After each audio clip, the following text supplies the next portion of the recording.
Ahora sí, les damos la bienvenida a todos y a todas los que se han conectado hoy en este primer encuentro de Inspiradas del 2025. Para los que no me conocen, mi nombre es Carolina Testa y tengo el enorme placer de darles la bienvenida a otro encuentro de Inspiradas, Inspirados, Inspirades, como cada uno se quiera apropiar del nombre.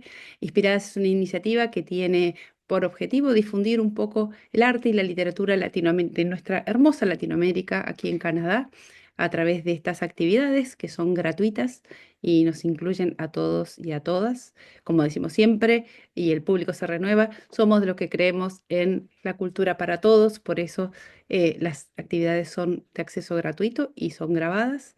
Les damos la bienvenida enormemente a este espacio y si nos dejan inspirarlos a descubrir nuevas lecturas, nuevos artistas, nuevas miradas y por supuesto hoy nuevos cines.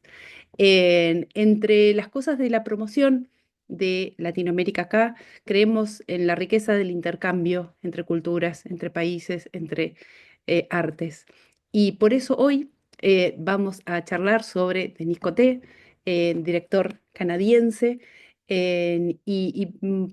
plantear un poco cómo es este cine para los que estamos acá en español y acercarnos un poco más a la cultura canadiense.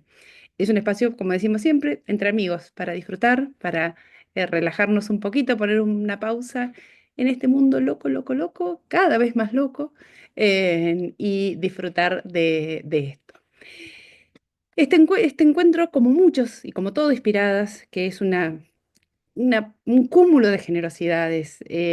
Sería imposible sin el apoyo de un montón de amigos y sobre todo del Toronto Art Council, de nuestros amigos de Canadá Habla Español, de Correo Canadiense, de Diálogos Online, de nuestros amigos de Cuéntame un Libro, de Ahora Canadá y de muchos, muchos, muchos que ponen un like, que comparten, que recomiendan este espacio.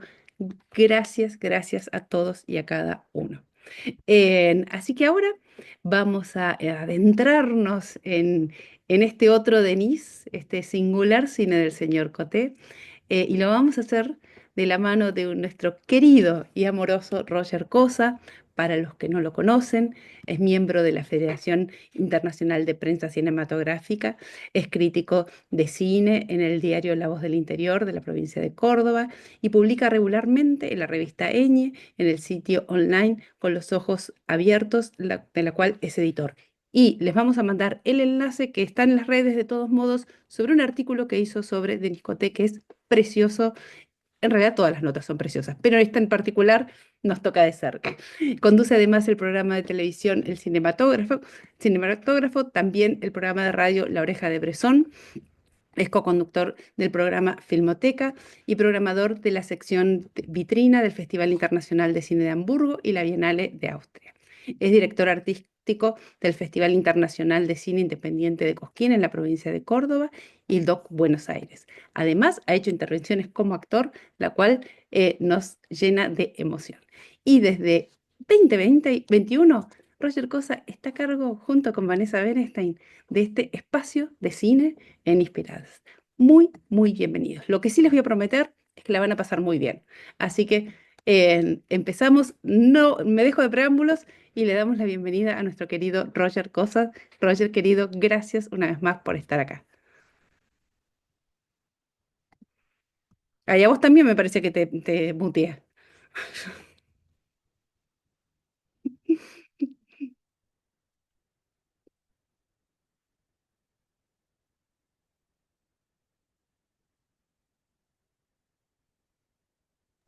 Ajá, Ahí está. ahora sí. Bueno, ¿se escucha bien ahí? Perfecto. Bueno, bueno, muchas gracias antes que nada por la invitación. A todos los que están, muy bienvenidos o bienvenidas. Y ahora que está prohibido en Argentina, o semi prohibido decir bienvenides, bienvenides. Eh, Antes que nada, una vez más, a- a la señora Testa, a Vanessa y a todas los que están, que yo quizás no conozco, que hay más personas, agradecerles una vez más la confianza, la amabilidad de invitarme a hacer estas charlas. Generalmente son diálogos, hoy no es un diálogo, hoy es o intentaré hacer una exposición, veremos si lo logro. Pero como bien dijiste, desde el 2021, son ya un par de años y por ahora creo que hicimos algunas cosas que salieron bien. Espero que esta no desentone y que genere algún tipo de interés por la obra de un cineasta que es Denis Coté. Entonces, si te parece, empezamos. Solamente voy a corregirte algo. Filmoteca no está más en la televisión pública desde hace Una un vez que año. lo dije, me di cuenta que lo tenía que decir en pasado, pero ya Sí, había metido la pata. no, todo bien, pero me ayuda a decir que tenemos el privilegio de haber sido echados con Fernando Martín Peña, de las primeras personas echadas por el presidente actual. Así que casi que me honra en cierta medida. Eh, Vamos a empezar entonces con esta idea de el otro Denis. Y recién dijiste que no habían llegado las películas. Yo me comprometo a pasarte dos o tres con subtítulos al español, que son, me parece, las importantes. Son varias las películas de Nicoté, pero creo que hay dos o tres, bueno, vamos a hablar de algunas, que son las que realmente me parece que hay que prestarle atención, donde se nota la calidad del cineasta o la pertinencia de un cineasta que es una rareza dentro del cine contemporáneo en general, no tanto del cine canadiense en particular, porque el cine canadiense en particular tiene valga la redundancia, la particularidad de que sus grandes directores son raros, ¿no? Entonces, esto habría que tratar de entender qué relación existe entre la idiosincrasia canadiense, la relación de esa idiosincrasia con el cine, puesto que efectivamente cuando uno piensa de inmediato en cualquier cineasta canadiense de peso, eh, por citar el más conocido, un Cronenberg en principio es un hombre que no filma situaciones de vida comunes. Generalmente, más bien todo lo contrario, es como un poco lo que David Lynch era para los Estados Unidos, es decir, filma una zona sinuosa, un desperfecto de una cultura, en el caso de Lynch, la norteamericana, que tiende a ser o precisarse o entenderse como una cultura de lo feliz o una suerte de sociedad ordenada, etc. Y Lynch se dedicó a demostrar de que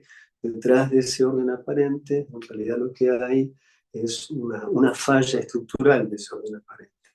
Algo de eso le interesa a Cronenberg, quizás no por la vía del orden y el desorden, sino más bien los desperfectos del cuerpo o la desorganización del cuerpo o la reorganización del cuerpo en relación con la tecnología, que sería una vía del cine de Cronenberg y los impactos que tiene eso en la existencia. Si uno ve la última película de Cronenberg, la de las tumbas, The Shreds, bueno, es una película muy peculiar donde se puede ver la articulación entre ciertas formas de la perversión, el acto de querer ver el cadáver de los muertos ya después de muertos y poder monitorearlos a través de cámaras para seguir día a día la descomposición literalmente de la osamenta.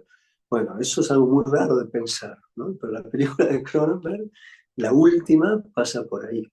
Si uno piensa en el cine de Guy Maddin, que es uno de los grandes cineastas canadienses actuales, bueno, también es un cineasta extraño, también es un cineasta que tiene una fascinación por lo extraño, y uno puede ir hacia atrás, en el caso de Klaus Jutra u otros de otro tiempo. Jutra es un cineasta importante para el propio Coté. Esa marca de lo extraño, de lo anómalo, es gran parte de la filmografía de los autores del cine de Canadá. Podemos citar más, pero estos son conocidos y me parecía que es importante decirlo. Al decir el otro Denis, claramente me refiero al Denis más conocido de Canadá, que es Denis Villeneuve. En realidad, si uno va hacia atrás, hacia la filmografía de Villeneuve, hay un cambio cuando Villeneuve pasa a Hollywood y empieza a trabajar más en un cine de altísimos presupuestos, con siempre algún tipo de relación asociado a la ciencia ficción, o en parte ha tomado ese camino. Pero este es el otro de Enix, y no es un cineasta muy conocido. Sí, obviamente es conocido en el ecosistema de los festivales, sobre todo los festivales. En realidad es un cineasta que ha estrenado a menudo en Berlín o en Locarno, alguna que otra vez en Cannes. O sea, los festivales grandes no es que no lo han absorbido al sistema de vindicación que son los festivales en respecto a una idea de autor, que ya vamos a hablar sobre esto, pero nunca ha estado en el centro de los festivales. O sea, nunca, primero no es un cineasta que ha ganado los más grandes eh, premios de los festivales, y queda siempre como un personaje extraño, anómalo, que se acerca, a veces aparece en el centro con alguna película, sobre todo en Berlín, que ha tenido alguna que otra vez la posibilidad de estar con sus películas en la competencia oficial, pero en general es alguien que no está en el centro. Y esto es fantástico porque es un poco el cine de Coté, se define justamente por una relación respecto de los personajes del orden social en donde hay una distancia. Y de eso va a ser particularmente, centralmente, va a ser de esto nuestro encuentro. Vamos a hablarlo, vamos a tratar de entender eso. Pero antes de decir esto, es simplemente darle un contexto al cineasta que este año cumple, desde su primera película a la fecha, es decir, de que empezó con un largo, había hecho algunos cortos, pero los estados nórdicos sería, creo yo, que la traducción al español, es una película del 2005, si no me recuerdo. O sea que estamos con 20 años de un cineasta que prácticamente ha hecho una película por año, no tanto al inicio, pero después del 2010 en adelante, prácticamente ha hecho una película tras otra. Y yo diría que además es un cineasta que su obra siempre está en un estado de progresión.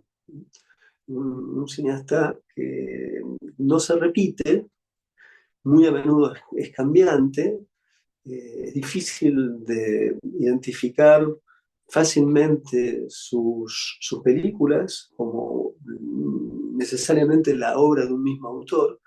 Esto sería algo interesante para observar. Si uno pusiese estas películas sin los nombres, sin la firma, bueno, habría cosas que se podrían reconocer como parecidas, pero las aproximaciones, los modos, incluso a veces los géneros, no son recurrentes. Entonces es un cineasta que es interesante porque tiene algo que uno puede identificar como lo propio, pero constantemente está en un devenir otro, de tal modo que hay una relación eh, paradójica y en movimiento de lo que puede ser identificado como un autor. Este es el gran dilema de los autores, es el gran dilema de cualquier identidad. La identidad, en principio, es un término que requiere, respecto de su formulación, algo así como una idea de algo es lo que es siempre y constantemente. A es igual a A, pero nadie es realmente así, nadie es igual a sí mismo. Constantemente hay un devenir, un cambio, y esto es el gran dilema de los autores. Es decir, Godard es el mismo el del 60 que el Godard de 2016, 2011, 2013. Eh, es el mismo, en este caso, eh, de Nicoté de 2005 al 2023-24, y ahora hay una película nueva en el Festival de Berlín que se llama Paul, que se estrena. Es decir, ¿hay algo que permanece o hay algo que directamente es borrado? Cuando uno piensa en un cineasta como inglés, en este caso, como Michael B. Trewbottom, por dar un ejemplo muy preciso, si uno revisa toda la filmografía de Ethan Bottom, realmente no tienen ni una película respecto de la otra, no tienen absolutamente nada que ver. Entonces, se torna difícil ver qué relación se establece entre una primera, una quinta, una décima película, ni siquiera temáticamente parecido. Por eso el dilema de los autores en el cine, cuando uno va a hablar sobre la obra de un cineasta, es algo que en principio o de antemano quizás conviene problematizar, es decir, conviene pensar eh, qué quiero decir cuando digo Denis Coté, el cine de Denis Coté.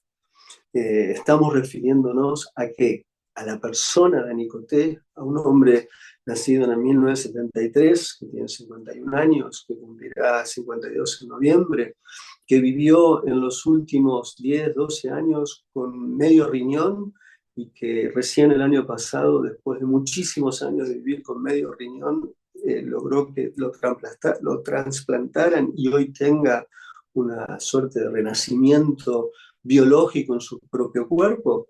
Hablamos de ese hombre, una persona que tiene el cuerpo muy tatuado y que uno cuando lo ve se puede asustar por la cantidad de anillos que lleva en su mano izquierda y derecha y por la altura que tiene, pero que cuando uno habla un poco con él es un, como se dice en inglés, un sweetheart, un corazón abierto, una persona amorosísima. Es él aquel que uno debe identificar respecto de la obra, es decir, de cuando uno ve una película y dice de Nicoté, sí y no. Es decir, no podemos menospreciar ni pensar que no tiene ningún tipo de importancia en la vida concreta, real, la vida empírica del autor, pero hay que hacer quizás una distinción entre lo que uno podría decir el sujeto empírico, el que acabo de describir, es decir, Denis como una persona que vivió realmente con esa situación renal por tanto tiempo, cuidándose, nadando, porque era la manera de sostenerse y haciendo las películas de un modo increíble, porque hizo una película casi por año con una deficiencia hepática alucinante, en el sentido de que es una alucinación que haya podido persistir tanto tiempo. Eh, y ese es el sujeto empírico, pero uno debería hacer una distinción entre el sujeto empírico y el sujeto de la obra. Cuando digo el sujeto de la obra, claramente hay alguien que se llama Coté, que filma las películas y que firma las películas. Pero una película no puede medir, no puede uno pensar en una suerte de coextensión entre el hombre concreto en este caso y las películas en sí. Hay un director de fotografía, hay actores, hay actrices, hay una cultura cinéfila por parte de él, hay una tradición, hay un ir en contra de esa tradición, hay una cantidad de elementos que uno podría llegar a resumir o en última instancia a condensar el problema que estoy tratando de notar cuando en algún momento el propio Godard dice yo soy una soledad muy poblada, una soledad muy poblada. Cuando uno piensa qué significa una soledad muy poblada, pasa, permítanme, con el querido difunto Lynch. Cuando uno escuchaba, más allá de algunas declaraciones muy hermosas de David Lynch, hay un dato que es extraordinario de la biografía de Lynch, lo cuenta en el extraordinario libro sobre David Lynch, Un hombre de otro mundo, creo que sería el título en español, de Dennis Lim, un querido colega de origen chino, neoyorquino. Hay una anécdota que él cuenta en su libro, que en un momento Lynch intenta verse con psicoanalista. Cuando se acuesta o habla con él, no sé si llega al diván, pero habla con el psicoanalista, le pregunta al psicoanalista si esto que están haciendo podría interferir sobre su potencialidad como creador o si podría interrumpir o intervenir su creatividad. Y el psicoanalista muy honestamente le dijo sí, nunca más volvió, ¿no? Es decir, es una anécdota que me parece preciosa en tanto y en cuanto cuando uno lo escucha a Lynch hablar sobre sus películas, eh, sus descripciones eran relativamente pobres. digo relativamente, porque a veces eran interesantes, pero la obra pareciera siempre ser muchísimo más compleja e inteligente que él. Él era un caballero, realmente, una persona muy amable, pero sus películas eran una especie de irrupción de la psicosis en pantalla, de un mundo desmembrado en pantalla. Entonces, eso es un caso muy concreto para entender las distancias que hay entre el sujeto empírico, el hombre de todos los días, y el que por detrás hace todas estas cosas, porque es un hombre muy poblado. Bueno, Coté también es un hombre muy poblado. Hay que decir que cuando Coté habla sobre sus películas, es una persona altísimamente articulada a la hora de hablar de sus películas, quizás porque, esto es importante decir, antes de filmar, escribió, fue crítico de cine, y fue un crítico de cine con una actividad bastante intensa en un primer momento. Es decir, que eh, eso implica también pensar que Coté pertenece a una tradición de cineastas que empiezan, y son muchos, no solamente franceses, que empiezan escribiendo y en algún momento hay una sustitución de la lapicera, por decirlo así, o del teclado, por la cámara. Es decir, hay un paso de la palabra al acto de filmar. Bueno, esto es lo primero que me parece que hay que establecer, y al establecer al problematizar esta relación entre el sujeto de la obra y el sujeto empírico, uno puede sí conjeturar algo respecto de la obra en su conjunto. Esa obra que está reunida por un apellido, Coté, y en este caso intentar ver si hay algo así como una regularidad más allá de las diferencias, más allá de los cambios, de los aprendizajes, de la intervención de la tecnología, ahora vamos a decir por qué, que va delineando, cambiando lo que un cineasta puede llegar a ser, lo que alguien que está dedicado a pensar sus películas, hacerlas, escribirlas, pensarlas, editarlas, coeditarlas, producirlas, coproducirlas, hasta dónde puede hacer una película, qué es lo que pasa a lo largo del trayecto y si hay algo que unifica todo esto. Efectivamente, yo creo que sí, que hay algo que es común en el cine de Coté, y a eso me voy a referir de aquí en más para hablar. Pero me parecía importante primero establecer esto como un problema, porque muy a menudo, con mucha facilidad, se asume el concepto de autor, y el concepto de autor es un concepto problemático. Un concepto problemático porque hay un conjunto de presuposiciones que, bueno, que hay que ver si son tales, hay que ver si eso tiene asidero, hay que ver si eso se puede fundamentar y se puede sostener. Desde ya que sí, pero desde ya que sí, en tanto y en cuanto uno reconozca un conjunto de problemas detrás de la idea del autor. Entonces esto es lo primero que yo quería hacer, porque si no sería metodológicamente impropio referirse a un cineasta asumiendo un conjunto de nociones que facilitan rápidamente el reconocimiento o la organización de las bateas de un videoclub o de un cineclub o de un archivo, pero que no necesariamente porque haya un apellido por detrás, inmediatamente tenemos que asumir una idea de autor. Esto implica pensar dos cosas más antes de entrar de lleno al cine de Denis Coté, eh, que es lo siguiente.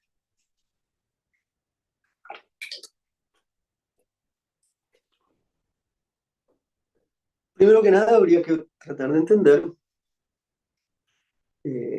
si hay algo que, si efectivamente, y yo asumo que sí, que así es, hay algo que a lo largo de 20 años se puede observar, eso que yo decía recién, una regularidad. Esta regularidad, es decir, algo que no importa de qué es la película, no importa quiénes están en las películas, no importa siquiera qué tipo, si es o no de un género específico.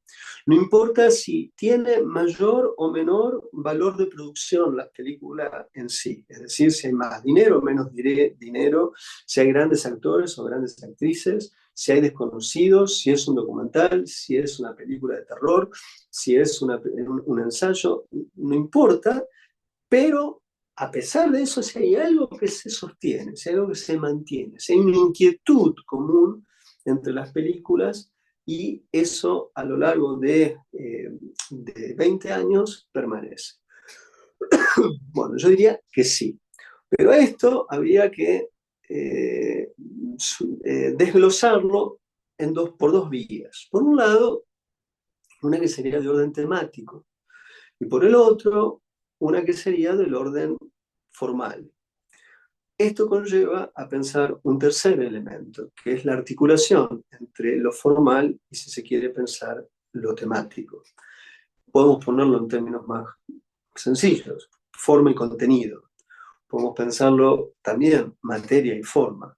Es decir, el cine, uno puede contar muchas historias. Cuando uno cuenta una historia, cuando uno retrata algo, lo puede hacer de muchas maneras. Y efectivamente, si uno toma un guión igual, común o un tema determinado, hay un caso en Argentina muy interesante de un conjunto de películas anónimas, materiales de archivo, muy diferentes entre sí, pero más o menos sobre una época determinada y sobre una región específica. Fue, esas imágenes fueron restituidas por el Museo del Cine, y con esos materiales se los entregaron a, no me acuerdo si eran 10, 15 cineastas. Y con esos materiales cada cineasta tenía que construir una película. Bueno, es increíble ver eso, porque los materiales de orígenes en sí son los mismos, pero todas las películas no se parecen entre sí. En algún caso porque organizan las cosas de otra manera o intervienen en el sonido, algunos otros porque usan algunas de esas escenas y no todas, porque hay música, porque hay silencios, o lo que fuera. Pero claramente, ante el mismo material, algo sucede a partir de la forma pensada, concebida, que altera la materia inicial, ¿no? Entonces, ahí se puede ver también esta impronta de los llamados autores, pero también la importancia que tiene el concepto de forma. Eh, entonces, sí, en estos 20 años uno puede reconocer, por un lado, una inquietud que está desde el principio hasta el final, y ahora voy a decir cuál es. Y en segundo lugar, cuestiones formales que se pueden reconocer, a pesar de ser un cineasta absolutamente inquieto, cambiante, que ha hecho desde documentales llamados de observación, vamos a decir qué es eso, a una película de terror, o a una película experimental, o a una película de drama carcelario amoroso, o a una película de una suerte de thriller, casi yo diría metafísico, o a una película de drama típico de familia, si se quiere, disfuncional del cine independiente de fines del siglo pasado y de este siglo. Es decir, Denis Coté ha hecho de todo. Y esto es sumamente interesante. Es decir, porque es un cineasta que no teme a trabajar con géneros.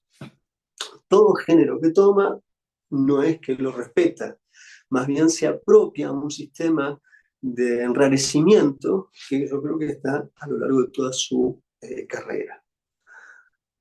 Entonces, esto es lo primero para organizar esta primera parte. Paso, como si esto fuera un capítulo. Capítulo 1 acaba de terminar. Empieza el capítulo 2. ¿Cuál es ese tema de Coté? ¿Cuáles son? No es solo un tema, o en todo caso, a partir de una inquietud, se desprenden otras inquietudes que va a delimitar un campo de acción, que va a delimitar un concepto de espacio, y ese concepto de espacio habrá de tener una importancia sustantiva respecto de las películas en general. Y ahora vamos a ver punto por punto por qué. La primera película de Coté se llama Los Estados Nórdicos. Y es una película clave. Primero es una película hecha en video. Es decir, es una película que no tiene prácticamente costos. Es una película, hoy hay un concepto para mí deleterio, venenoso, espantoso, un concepto con el que los festivales muchas veces, por ejemplo, pueden llegar a dejar afuera una película, porque se nota que es una película que no tiene mucho gasto, y si no tiene mucho gasto, hay sospechas de que esa película puede ser amateur. Y porque esa película puede ser amateur, por consiguiente, puede quedar afuera de un festival, cuando quizás la película es extraordinaria.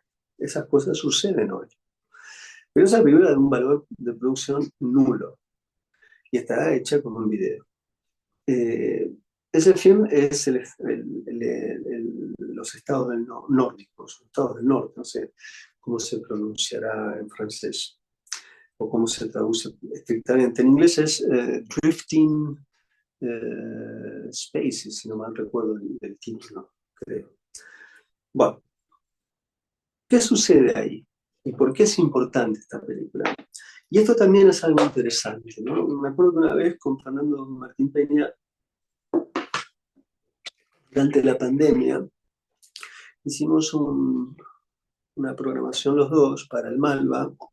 Fue una programación online de óperas primas, es decir, primeras películas en distintos directores.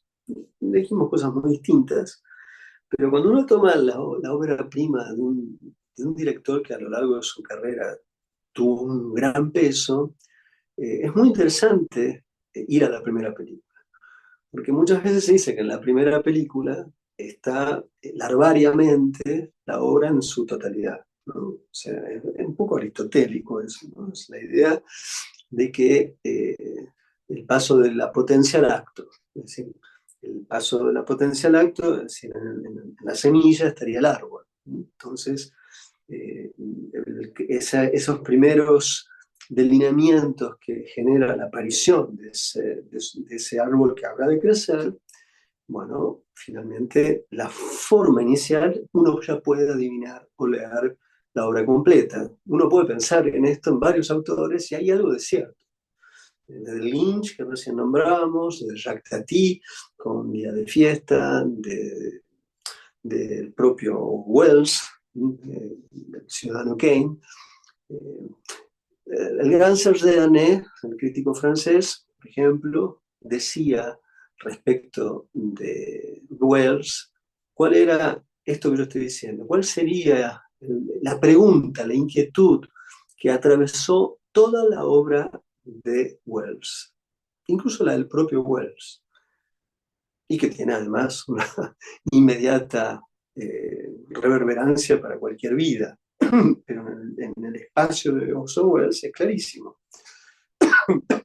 Daniel se preguntaba, ¿qué es lo que sostiene una vida? O sea, él entendía que toda la obra de Wells se podía leer bajo esa pregunta, ¿qué es lo que sostiene una vida? ¿Cuál sería la pregunta entonces para el cine de Coté? Bueno, la pregunta sería, ¿qué es, qué es lo que permite o qué es aquello que define la pertenencia a una comunidad? El gran tema secreto quizás, porque esto se ve muy bien en la primera, ya no tanto en el resto de las películas que van girando en torno a esta inquietud por vías muy diferentes. Pero el problema habrá de darse siempre entre la distancia que existe entre el pertenecer a una comunidad y entre al mismo tiempo de si se pertenece a esa comunidad, qué distancia requiere aquel que piensa sobre esto, es decir, el propio Coté respecto a sus personajes, qué distancia requiere de la comunidad para ser lo que se quiere ser. Entonces acá hay dos temas, o en todo caso un tema que implica otro, que es la relación entre la comunidad y la identidad de la comunidad y la esfera, si se quiere, del propio yo. Esto, en los estados nórdicos, es muy claro. La película arranca con un hombre, eh, vemos su vida cotidiana, y vemos que en algún momento, y esto ya acá aparece un rasgo muy característico de Coté en torno a cómo filma los interiores. Si ustedes empiezan a ver las películas de Denis, van a poder notar el uso extraordinario, a mi juicio, que le suele adjudicar a la distancia o la relación que existe respecto de la cámara en los interiores y la división de los interiores respecto de las habitaciones o los ambientes. ¿Qué quiero decir? Hay un aprovechamiento entre las puertas y las ventanas como una forma de reencuadrar en el interior de un espacio cerrado. En esa película, los estados nórdicos habrán de poder de ver que en el inicio el personaje principal, un hombre de 32, 33 años, está lavándole los pies a una mayor, que es una mujer, y que un poco más tarde habrá de saberse es su mamá. Evidentemente esa mujer está en una situación de padecimiento, o sea, está en una situación de enfermedad, y está siendo cuidada por él. En ese momento lo que vemos es esa distancia que nos permite simplemente por la función que piensa Coté en el encuadre interior, de solamente ver los pies. No vemos a la mamá completa, no la vemos nunca, simplemente vemos los pies. Hay una distancia. Esa distancia, esa forma de filmar, es una constante en todas las películas de Coté. Esto es algo que se repite desde ese día primero, o de esa primera vez en adelante. Hay una forma muy peculiar de encuadrar en los interiores. Y eso es un rasgo formal. Hay una forma de pensar el interior. Los interiores, además, cuando se filman en el cine, hay personas que eh, a veces ni lo saben, a veces no es que prefieren. Más bien es una decisión del DF, del director de fotografía, y no del director. Hay personas que prefieren una luminosidad total, como la que ustedes en este momento tienen de mí. Pero yo podría hacer esto, ¿no? O sea, hay sombras, o sea, ya se ve distinto. Y podría hacer esto, ¿no? Bueno, Coté preferiría esto que estoy haciendo al final, es decir, prácticamente sin luces. Hay un cuidado del respeto de la implicancia de la luz natural en los interiores. Bueno, la madre muere en algún momento. Y este personaje se siente abismado por la muerte de esa mujer. Evidentemente es un hijo único, evidentemente era un hijo dedicado a su madre, y dadas las circunstancias, no sabe bien qué hacer y vemos que elige afeitarse, cortarse el pelo y partir hacia el norte, a los estados nórdicos, hacia el norte de Canadá, hacia un lugar que no recuerdo ahora el nombre del spa, creo que es eh, Rospierre, algo así es con R, Rosman o Rosman, ustedes que son de allá deben saber. Es un lugar donde solo viven 400 personas. Y seguro que hace frío. Muchísimo frío. Y eso es algo que después vamos a hablar, porque las películas, al menos que para mí son más importantes, la dimensión de la temperatura, es decir, el hecho de introducir algo que el cine no puede introducir, como tampoco la literatura, que es lo táctil, la sensación térmica no se puede, nosotros podemos ver, podemos escuchar el mundo, podemos escuchar el mundo y verlo en una pantalla, pero no podemos sentirlo térmicamente y tampoco podemos tocarlo. Bueno, hay cineastas que han hecho todo lo posible para ver de hacer lo máximo que se pueda para encontrar algún tipo de invención formal que pueda transmitir o hacer sentir, en el caso de lo táctil, a través quizás a veces de los primerísimos planos o formas de encuadre respecto de la sensación táctil en relación a las manos o los pies. Estoy pensando lógicamente en Bresson, pero podríamos nombrar a otros, como también la cuestión de la temperatura, que es todo un tema en el cine.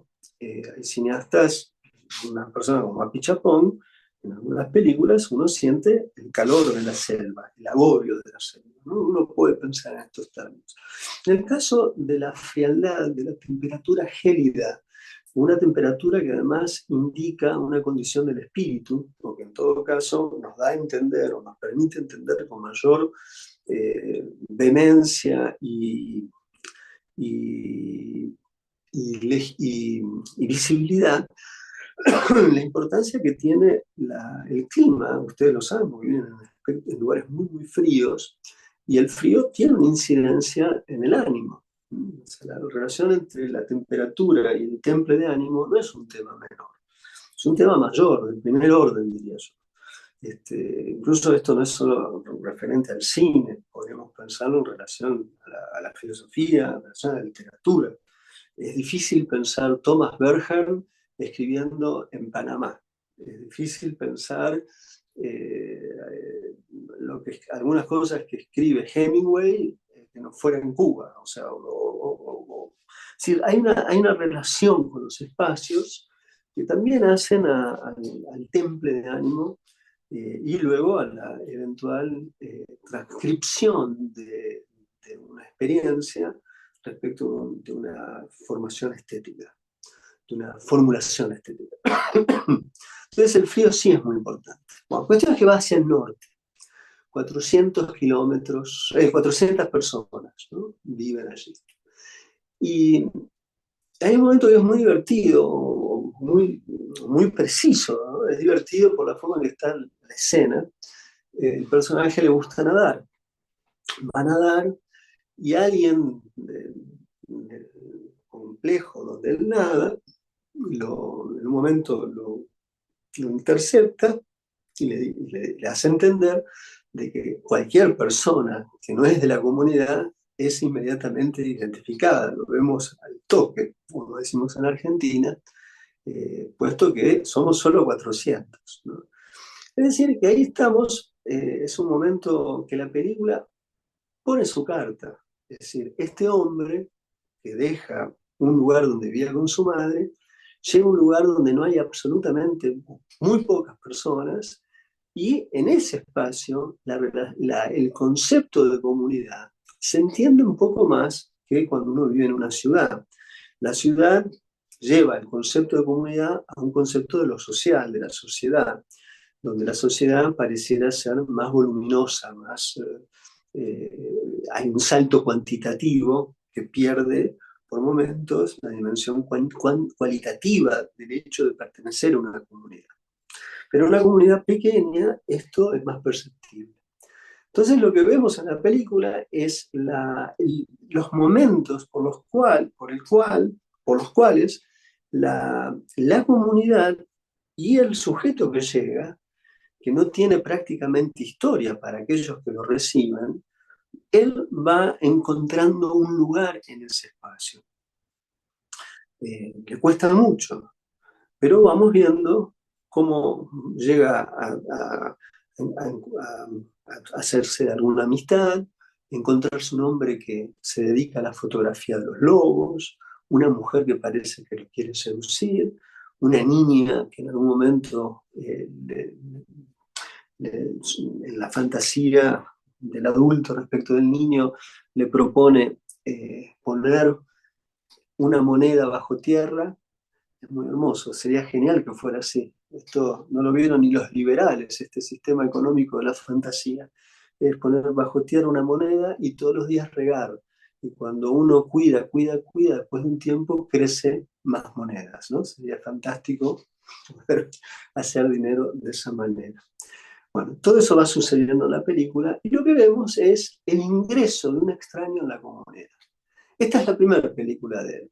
Y yo diría que bajo ese signo, el signo de la pertenencia y la distancia, el signo del extraño en este caso, el forastero que llega a la comunidad, ahí tenemos signo para entender las películas de el señor Denis Coté.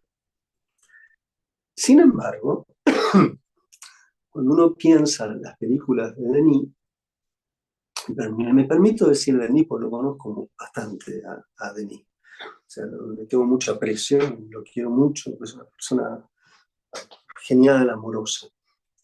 Eh, la alegría que, debo confesar, que me dio cuando lo vi en Berlinale el año pasado, estuve jurado y me mostró su agujero de la operación del riñón y la felicidad de volver a tener un riñón, es una de las cosas más lindas del año que pasó.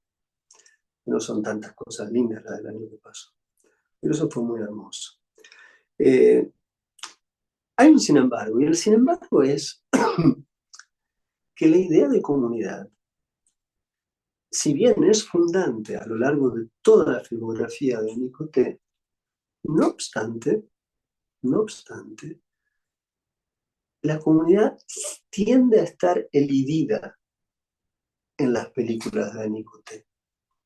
Porque en línea general los personajes son personajes solitarios, son personajes que están a una cierta distancia de eso que llamamos idiosincrasia, de eso que llamamos lugares comunes de una cultura o lugares comunes de una comunidad, y los personajes de Coté generalmente están a cierta distancia de lo identificable como lo propio de una comunidad. Es decir, que la importancia del acto de pertenecer, o en todo caso, qué es lo que soy respecto de la comunidad en la que pertenezco, pero que al mismo tiempo no quiero o intento no ser absorbido por lo que se demanda de mí, de esa comunidad, pero lo define la posición de los personajes, que eso está en todas las películas. Puede ser una mujer que a los 61 años sale de la cárcel, como es el caso de Vic and Flo, vieron un oso. Puede ser el caso de Carcassas, que es una película del 2009 sobre un hombre que vive alejado de la sociedad y que además vive alrededor de 400 autos chatarras, vive entre las chatarras. Puede ser el caso de Wilcox, que es un personaje de una película que es un solitario, que es una suerte de nómade, que no vive en ningún lugar, que va de un lugar a otro. Es decir, puedo seguir nombrando otros personajes de las películas, pero todos esos personajes están lejos de la ciudad, lejos de un inmediato reconocimiento de una comunidad. Entonces, por un lado está esa formulación inicial, el solitario que llega a la comunidad. Pero por el otro lado, a lo largo de sus películas, se mantiene esta relación por omisión o por distancia o por una distancia respecto de un personaje que se define en tanto tal en el margen, justamente a partir de una comunidad que falta. Pero el personaje no es que no pertenece a nada, pertenece, pero se define en tanto personaje respecto de la distancia que toma de la comunidad que falta. Y esto se puede ver, yo diría, en casi todas las películas, y no en todas las películas. Hay una en particular que es probablemente lo mejor que ha hecho Denis. Tiene dos títulos. En inglés es Ghost Town Anthology y el título en francés es Répertoire de Villiers, repertorio de villas, de pequeñas, no sé cómo se llama, si alguien me ayuda con el francés, ustedes mejor, como de villas desoladas, no sé cómo sería, pero básicamente en inglés es así, The Ghost Anthology. Es una película de fantasmas, en principio. Y acá es interesante, porque esta es una de las películas más recientes, es del 2019. Esa película estuvo en el Festival de Berlín, en la competencia oficial. Y, y acá sí está la comunidad. Acá la comunidad es pregnante, es fuerte. Y es una película sobre la comunidad. Eh, pero también es una comunidad extraña, es una comunidad inventada. Y también es una comunidad que ni siquiera tiene 400, si no mal recuerdo, creo que en algún momento hay personas que lo dicen, son como 220, 230 por ahí. La película arranca con un choque de un chico que muere, un chico de 21 años. Tiene un hermano de 23 y una madre. El chico muere, luego no se sabe si se suicidó o fue un accidente, nadie termina de saberlo del todo. Pero lo interesante de esta película es dos cosas respecto al concepto de comunidad.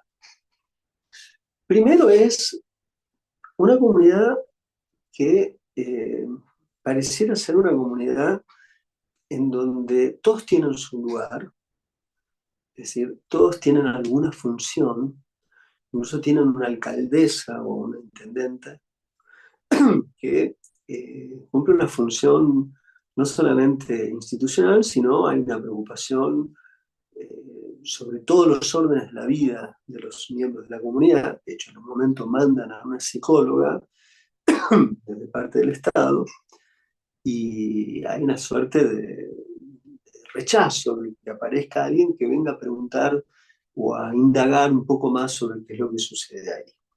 Es decir, hay un intento de un equilibrio no dinámico de esa sociedad o de una comunidad que se sostiene a partir de una formulación cerrada de su funcionamiento y de su modalidad de interacción entre los miembros. Sin embargo, como toda comunidad, como toda sociedad, hay hitos secretos no hablados. Uno de ellos, en una casa, no se sabe bien por qué, 4 niños y el padre de esos niños, bueno, un femicidio, un infanticidio. Por consiguiente, algo tremendo pasó en esa casa. Y los fantasmas están por ahí, de un modo muy peculiar, porque esta es una película de fantasmas. Toda película de fantasmas, si los fantasmas no son tomados estrictamente bajo el concepto literal de espectro, sino el fantasma como una figura que permite pensar, por un lado, las ausencias, por otro lado, las desgracias que no pueden ser elaboradas, y que por lo tanto, al no estar elaboradas, vuelven como espectros, pero no como espectros concretos y reales, más allá que la película tenga una materialidad en sí, sino como una dimensión de algo que va más allá del relato lineal o material de ver allí un fantasma. Eh, También hay el sentido de los fantasmas, también en la película hay un juego con lo fantástico, pero no hay una implicación estrictamente metafísica, es decir, el señor Coté cree en fantasmas, juega con el concepto de lo espectral y lo juega por dos líneas, por un lado de las ausencias no elaboradas, por otro lado, si se quiere también, por el lado de, a partir de lo fantástico, cómo pensar la fragilidad o la vulnerabilidad de toda vida. Lo fantástico cuando se introduce una dimensión de, literalmente, de muertos que aparecen en vida. ¿Qué significan esos muertos en vida? Lo que habrá de circular en la película es la vulnerabilidad de todos esos personajes, la vulnerabilidad de la comunidad, la vulnerabilidad de los personajes y la extraña, eh, ni siquiera, si, ni siquiera, si una madre, como en el caso de la película, llega a encontrarse tras una aparición con su hijo, a pesar de que hay un fantasma y a pesar que dice, es reconfortante saber que los muertos no cuidan, aún sabiendo eso, aún diciendo eso, aún así, la desolación persiste, no se conjura. De tal forma que en un momento determinado quieren irse a la ciudad. La película además, esa en particular, que tiene una comunidad como eje, y esta es la otra película que tiene una comunidad. En el resto de las películas de Coté no hay comunidad, no hay prácticamente sociedad. La sociedad o la comunidad es un fuera de campo, es decir, es algo que está por omisión, es algo que está por ausencia, pero no está en el eje del relato, excepto en esta y en la primera. En el resto no hay, no está, no aparece, no funciona. Es la ausencia, es lo que define lo que vemos, pero en función de su, en función de su, eh, en tanto y en cuanto está elidido, en tanto y en cuanto no se ve, no se habla, no se dice, pero se presupone, y presupone todo lo que estamos viendo. Pero en esta está, y lo interesante es que no solamente está, no solamente se pueden ver las zonas, no solamente opacas de una comunidad, sino las heridas de una comunidad y una comunidad que por más que pueda o quiera o pretenda mantener un equilibrio cerrado, donde haya una suerte de felicidad compartida y además de un sostenimiento de esa felicidad compartida o de un orden que permite un cierto bienestar, hay alguien que quizás tiene comportamientos extraños, parece una que está media loca, entre comillas, o no. Hay gente que se quiere quitar la vida, hay alguien que le quitó la vida en el pasado a unos niños, es decir, hay zonas que no pueden ser controladas o hay zonas en donde hay la falla o algo que falla del mundo aparece y tiene lugar. Eso está en la película y además es una película que también en un momento pone a considerar en un debate mínimo que hay entre los miembros de la comunidad a propósito de la aparición de muertos en cantidad, que es genial, porque yo lo digo así y digo, ¿qué es esa película? Es de tal sutileza, de tal delicadeza la aparición de los fantasmas, como posteriormente la de los muertos, de una humanidad, de una, yo le diría, algo así como de un ascético humanismo que, que contempla esa relación de muertos y vivos, que poco tiene que ver con las películas de muertos y de fantasmas, como solemos a veces imaginar, o que nuestro imaginario puede de inmediato reponer cuando alguien habla de lo que yo estoy hablando. Es una película mucho más sutil en ese sentido. Pero una de las cosas que aparece, que es muy importante, es las creencias de una comunidad. La comunidad es el hogar de las creencias, porque el lenguaje se aprende en comunidad.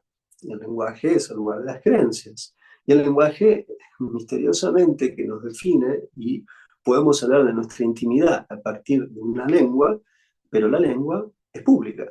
Entonces, la relación entre lo comunitario, las creencias y lo íntimo, también se pone en juego indirectamente en esto que se ve en la película, que es por momentos conmovedora, verdaderamente conmovedora la forma en la que muestra el hermano del chico que tuvo el accidente, se suicidó, la relación, lo que sucede con la madre, lo que sucede con otros miembros de la comunidad, es de una delicadeza y además de una inteligencia formal extraordinaria. Acá otra vez, si prestan atención a esa película, cómo está filmada en los interiores, cada vez que filman los interiores, aquello que yo les decía recién, la forma de encuadrar, prestando y utilizando la intersección de las ventanas y las paredes y las puertas, es absolutamente genial el uso que él hace de esas puertas y esas ventanas.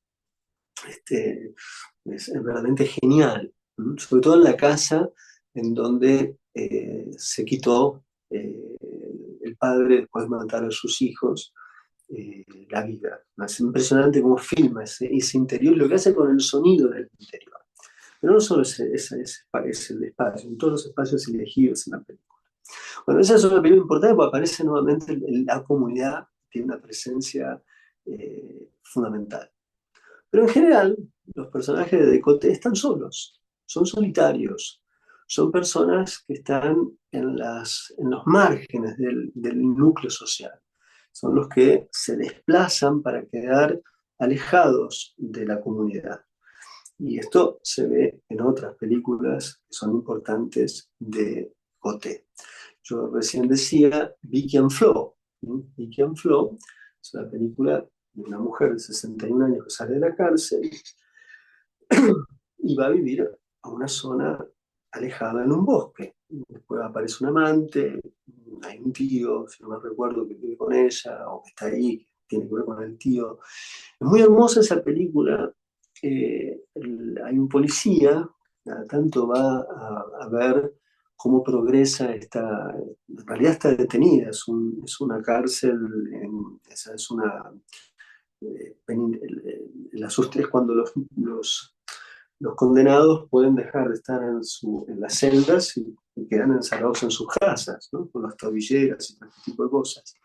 Bueno, después en la película van pasando otras cosas, pero nuevamente está siempre afuera. Lo mismo pasa en Carcasses. El personaje está lejos, afuera.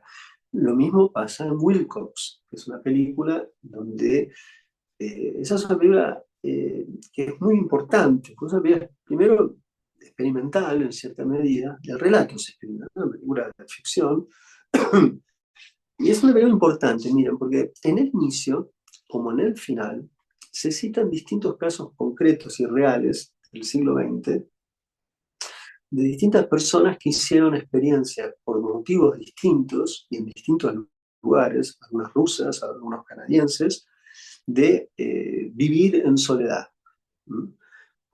Gente que murió o desapareció o que se suicidó, es decir, otra vez, este eje, ¿no? ¿Hasta dónde resiste el solitario si no está la comunidad como lugar que lo cobija?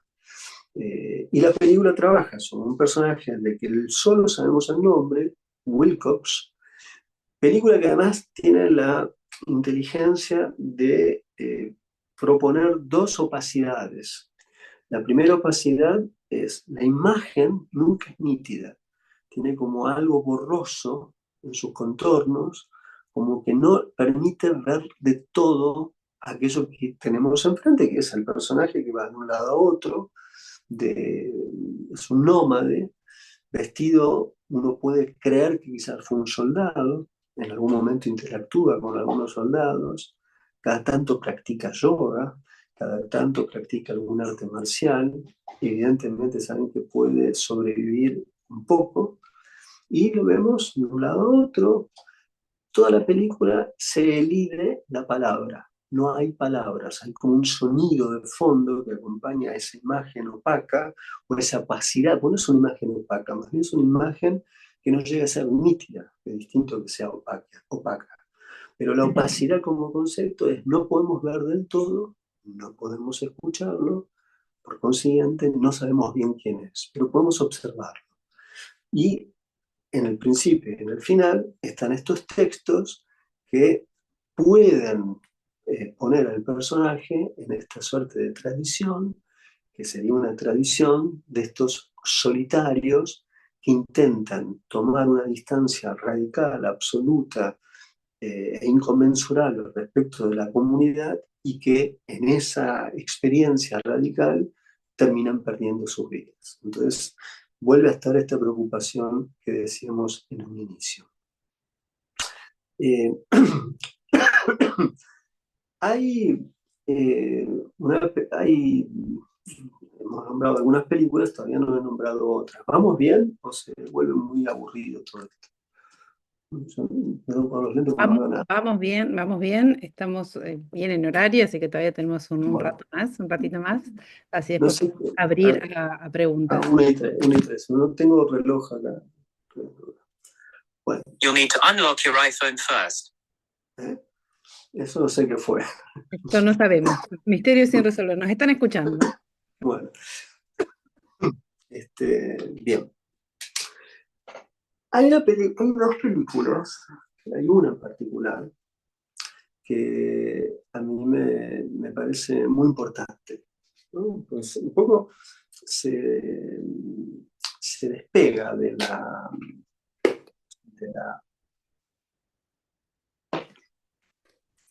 de lo que venimos diciendo en cierta medida. En realidad no. Son situaciones de encierro. Hay cuatro, pero que vuelve a ser también el problema del eje de la comunidad y el sujeto. Pero ahora en una situación distinta. Y en una, por una suerte de situación, si se quiere, alegórica, más que concreta, que es una película importantísima, que es Bestiaria. Bestiaria, básicamente, es lo que se llama un documental observacional sobre un zoológico canadiense. No sé cuál es el zoológico, no me acuerdo. Pero, eh, eh, primero que nada, ¿qué es un documental observacional? Un documental observacional es un documental que prescinde de todo tipo de editorialización, es decir, no hay carteles que indiquen nada, no hay una voz en off que indique algo, no hay personas que miren a cámara y se dirijan al espectador explicando algo. Lo único que hay son planos, planos de algo, en este caso de un zoológico, en este caso en particular de la vida de un zoológico. Ese tipo de acercamiento a un retrato, en este caso de una institución, que sería un zoológico, se llama un documental observacional. Un documental observacional depende exclusivamente de su montaje. Cuanto más avesado, inteligente es el montaje, y sobre todo también si el registro de esos espacios o de esos personajes, en este caso animales, estén presentes de una forma y se han filmado de una manera y luego con el montaje, tiene que ser pensado y concebido con mucha inteligencia porque habrá de prescindirse de la palabra, habrá de prescindirse al menos de la palabra dirigida o de una forma que permita más fácilmente entender qué es lo que hay que entender. La película está hecha desde una inteligencia tan extraordinaria que es muy raro. Yo me acuerdo de haberla presentado, yo la presenté en dos, tres festivales esa película como programador. Y en dos ocasiones fui la persona que tenía a su cargo el encuentro posterior con Denis Coté y el público.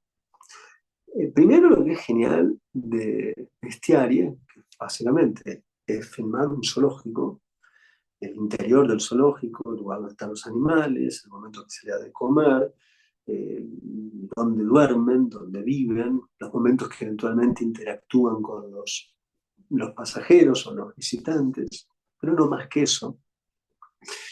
Y sin embargo, lo que incita en las personas que ven la película, las cosas que incitan un zoológico en el imaginario de las personas que ven esta película, es realmente una alucinación. Desde personas que pueden llegar a decir que la película es sobre el holocausto, es decir, sobre campos de concentración, sobre una crítica al capitalismo, sobre una crítica a la familia burguesa. O sea, yo escuché cosas tan dispares, algunas alocadas, otras comprensibles, pero evidentemente hay una zona sensible respecto de cualquier eh, criatura viviente que esté enjaulada o encerrada y el acto de gestionar un lugar de enjaulados.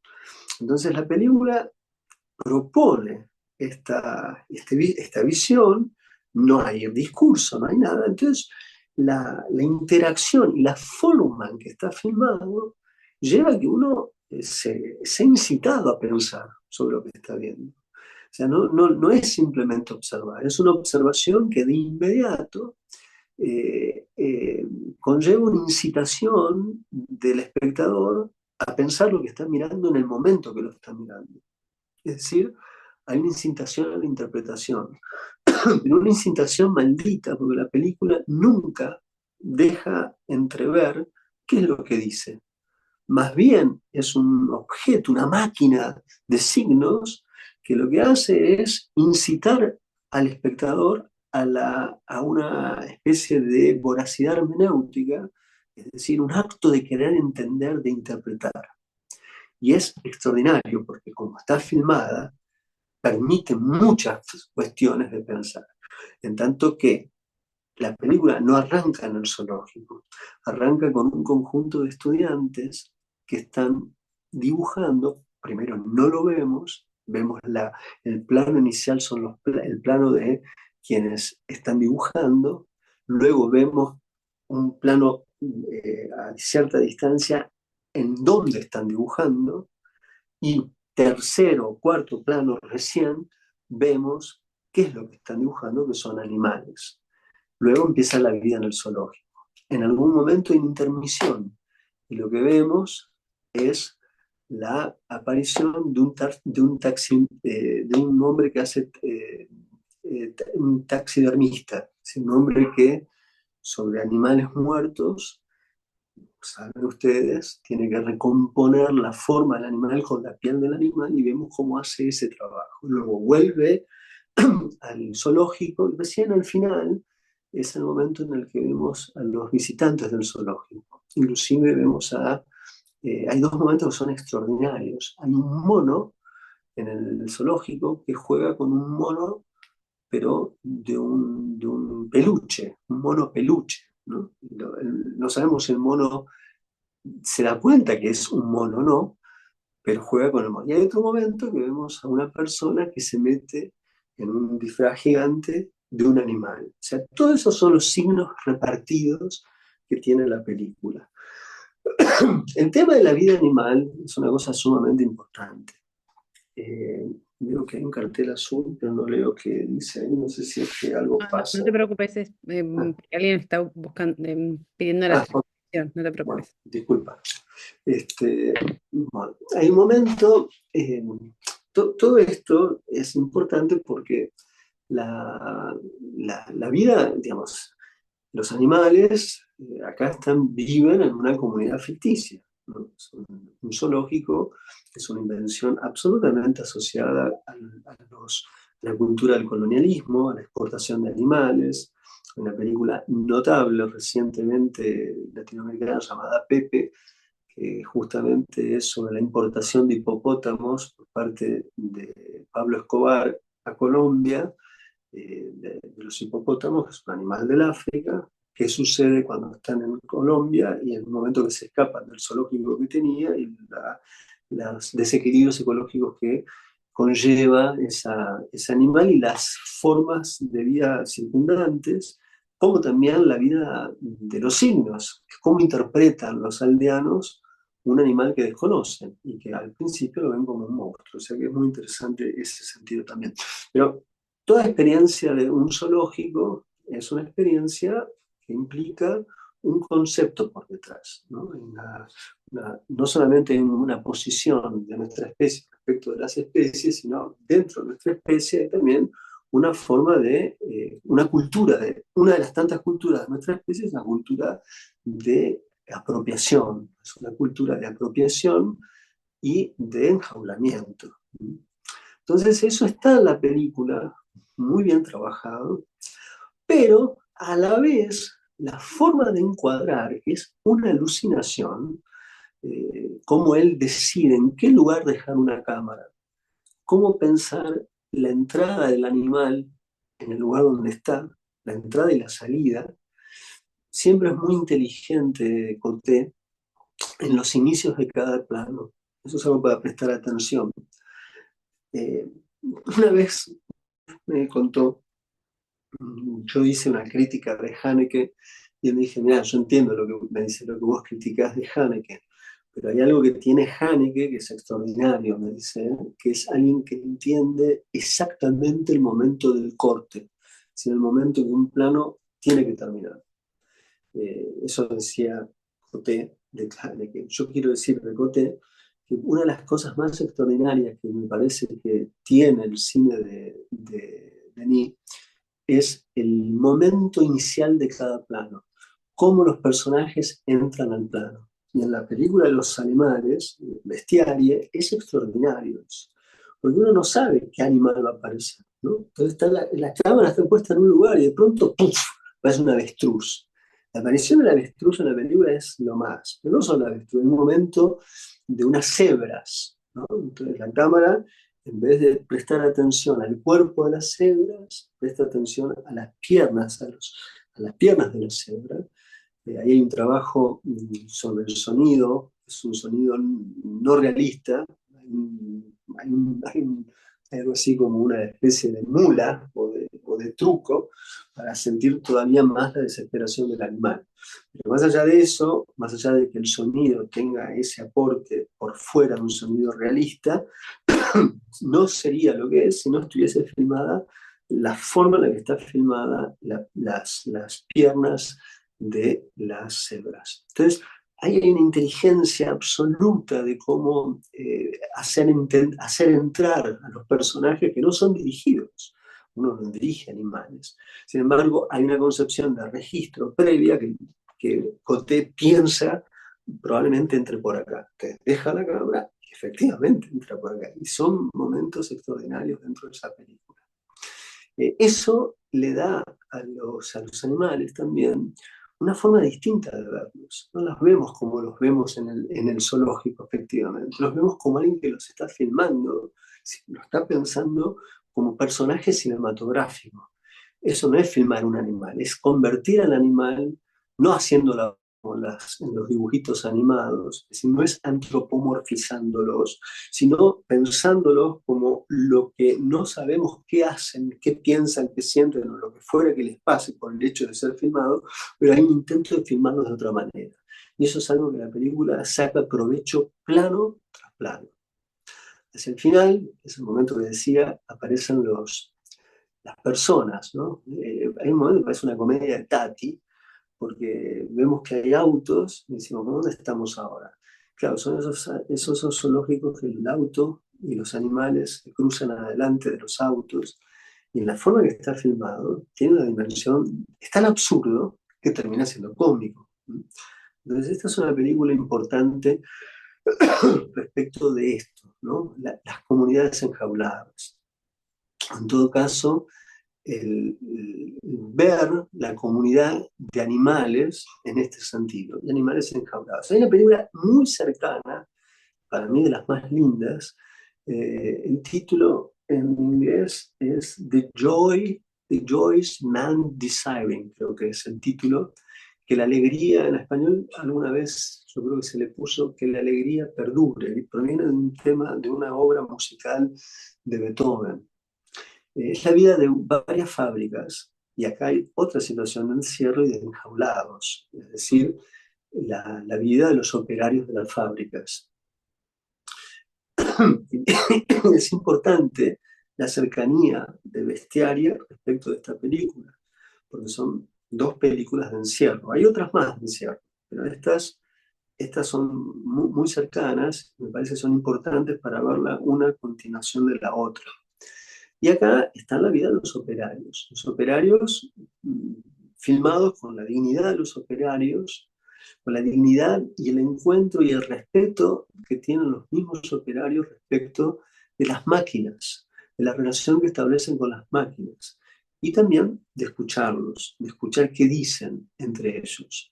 Es una película misteriosa porque además en algún momento en unos grabadores se escucha la famosa obra de Beethoven, y al final aparece un niño tocando un violín de un modo muy peculiar, pero en principio es la relación entre quienes lo que buscan es tener un trabajo. Hay un momento que hay un elogio a sentir una vida estable, a partir de tener un trabajo, pero es la relación que se establece entre la repetición, el trabajo, la comunidad de operarios, están o no enjaulados, y una vez más, cuando hablan los operarios, ¿qué relación tienen ellos o qué desean ellos más allá de ese lugar de estabilidad y pertenencia respecto de, esa, de esas fábricas? Acá, nuevamente, lo que decía hace un rato, la cantidad de planos que saca provecho de ventanas y puertas y ventanas es extraordinario. Hay dos o tres que son increíbles, cómo él piensa en lugar del encuadre. Y cómo filma las máquinas. Eso es una cosa también absolutamente notable, que está en la película. No sé, ¿qué ves? Un poquito más, Sí, ¿no? sí, tenemos unos minutitos más, así podemos abrir a intervenciones. Bueno, bueno, este, hay una película de él, eh, intermedia, eh, me gusta mucho, se llama, permítame decir algo más, de los encierros. Eh,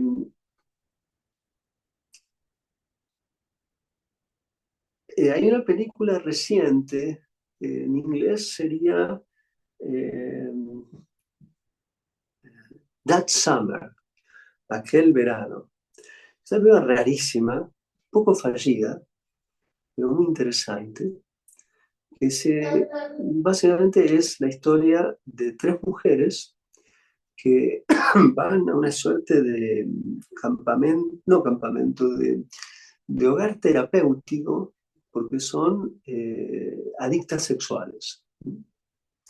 Es una película muy rara, es una película reciente, donde básicamente está el asistente social, la terapeuta, que es una mujer alemana, y la mujer que les cocina a todos ellos, ¿no?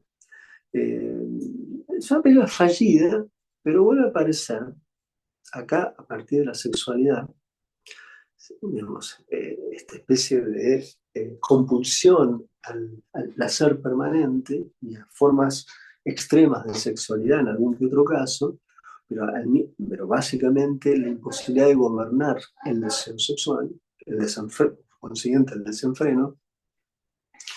Pero lo interesante son dos cosas. Es decir, evidentemente hay gente que por su desenfreno sufre. Sin embargo, la película no adopta un discurso normativo. O sea, no hay una forma de pensar que no hay que tener sexo. Más bien no es por esa vía. Pero sí hay que encontrar algún tipo de forma de decisión sobre el deseo.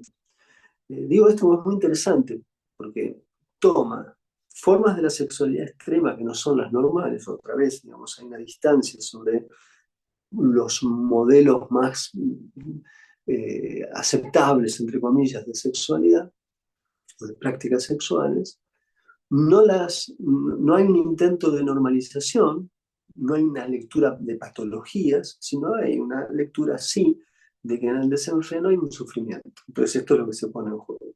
La película es una pena porque para mí es una película fallida, pero la idea es genial. Y una vez más es una situación de encierro, una vez más es un lugar de encierro fuera de las ciudades, una vez más es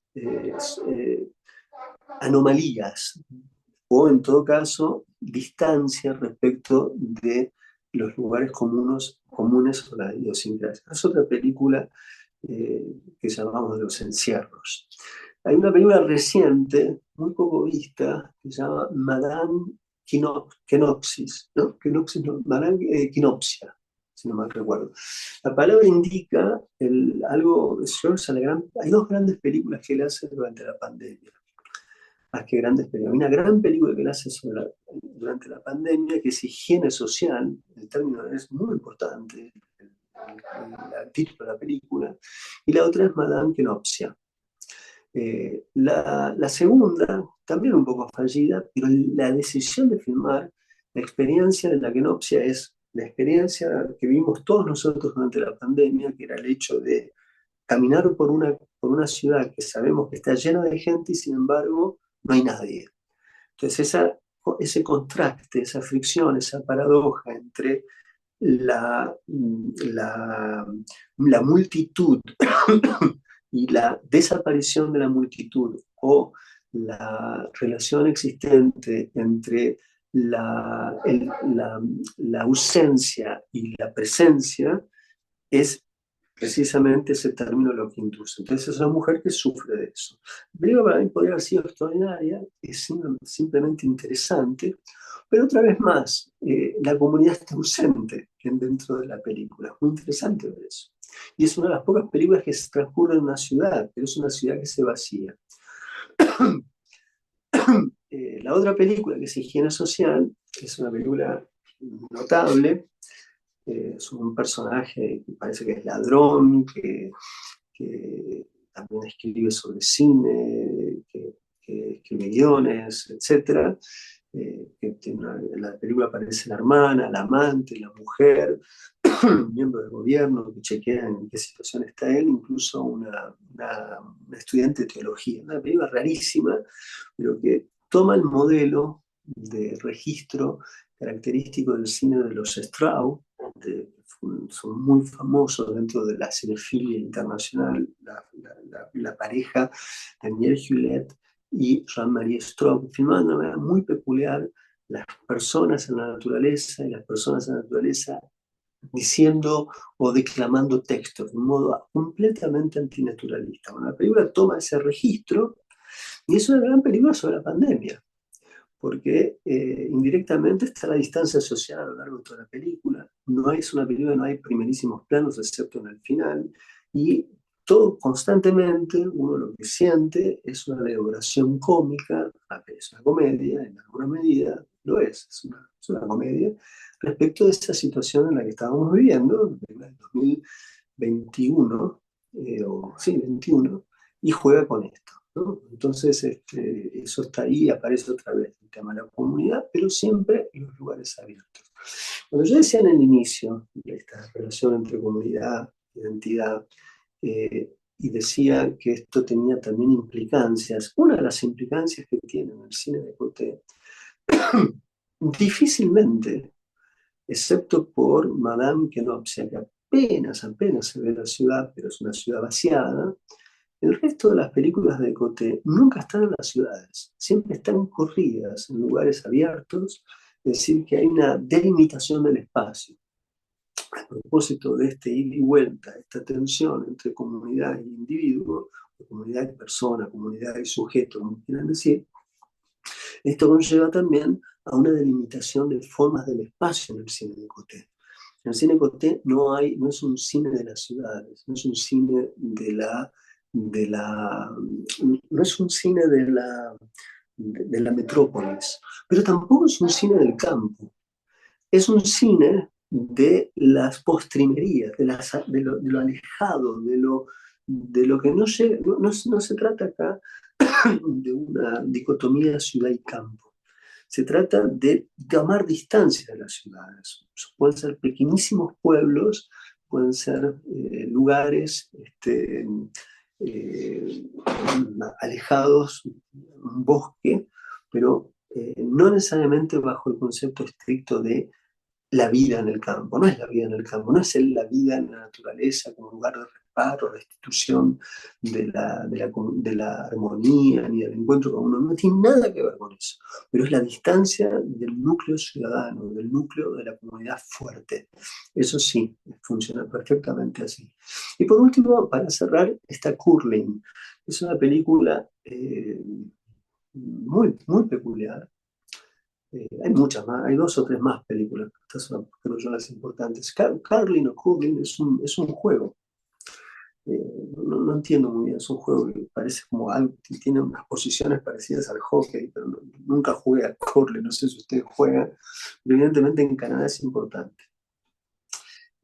Simplemente el nombre de un juego, de un momento en el que el personaje que vive con su hija y prácticamente viven alejados y apartados con su hija de la sociedad. La hija, por ejemplo, no va a la escuela.